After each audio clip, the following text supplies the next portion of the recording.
సర్వమంగళ మాంగళ్యే శివే సర్వార్థ సాధకే శరణ్యే త్రయంబకే దేవి భద్రకాళి నమోస్తుతే అని భద్రకాళి అమ్మవారిని మనం ప్రేమగా నమస్కరిస్తూ మనం దేవాలయానికి రావడం జరుగుతోంది.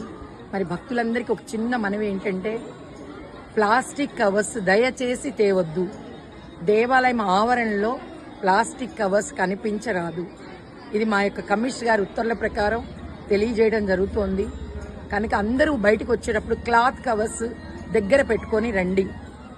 క్లాత్ కవర్స్ మాత్రమే దగ్గర పెట్టుకొని రావాల్సిందిగా కోరుచున్నాము. ప్లాస్టిక్ కవర్స్ తీసుకురావద్దు. ఎందుకంటే ప్లాస్టిక్ వల్ల మనకి, మన కుటుంబాలకి, రాబోయే తరాలకు కూడా చాలా ప్రమాదం వస్తుంది అని మనకు గవర్నమెంట్ వారు చక్కగా అన్ని విషయాల్లో తెలియజేయడం జరిగింది. ప్లాస్టిక్ కవర్ అనేది రీఫిల్ అవ్వదు, తిరిగి అది దానిలో చెత్తలో కలిసిపోదు, మట్టిలో కలవదు.